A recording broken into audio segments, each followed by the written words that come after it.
नमस्कार. विदर्भ लाथा news channel 24 मध्ये आपले स्वागत आहे. छोट्या मोठ्या घडामोडी पाहण्यासाठी आमच्या चॅनल सबस्क्राइब आणि लाईक करा. आता आपण पाहत आहात साईनाथ महाराजांचे कार्य कौतुकास्पदच. महसूल मंत्री चंद्रशेखर बावनकुळे यांनी केला साईनाथ महाराजांचा गौरव. लोककल्याणकारी समाजसेवेची नवीन जबाबदारी टाकण्याची शक्यता.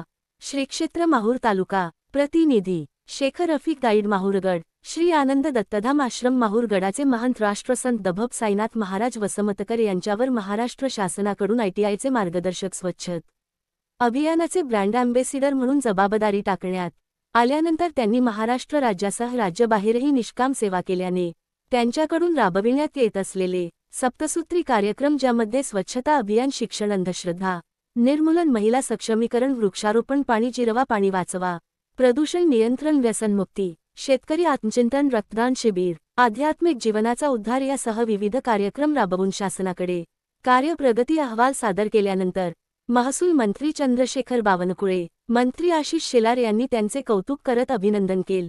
यावेळी संभाजीनगर येथील उद्योजक सुरेश जगाडे, दत्तकृपा बहुउद्देशीय सेवाभावी संस्थेचे अध्यक्ष प्रल्हाद देवडे, सर रामभाऊ ठोंबरे, विशाल डोईफोडे यांचेसह मान्यवरांची उपस्थिती होती. धोंड्याच्या महिन्यात साईनाथ महाराज वसमतकर यांनी संपूर्ण महिनाभर माहूर गडावरील श्री आनंद दत्तधाम आश्रमात राहून तालुक्यासह राज्यभरातून आलेल्या भाविक भक्तांना धोंडे जेवण सह अन्नदान महापंगतीच्या स्वरूपात खाऊ घातल. त्यामुळे राज्यासह देशातील विविध भागातून आलेल्या भाविकांनी महाराजांच्या अन्नदान कार्यक्रमाचे कौतुक करत केले. दशसूत्री कार्यक्रमासह स्वच्छता अभियान, वृक्ष लागवडीवर जास्त भर असल्याने महसूल मंत्री चंद्रशेखर बावनकुळे, मंत्री आशिष शेलार यांनी महाराजांचे विशेष कौतुक करून ITI मार्गदर्शनासह आणखी मोठी जबाबदारी टाकण्यास सुतोवाच केल्याने भाविक भक्तात आनंदाची लाट उसळल असून माहूर गडाच्या नावलौकिकात यामुळे मोठी भर पडणार आहे.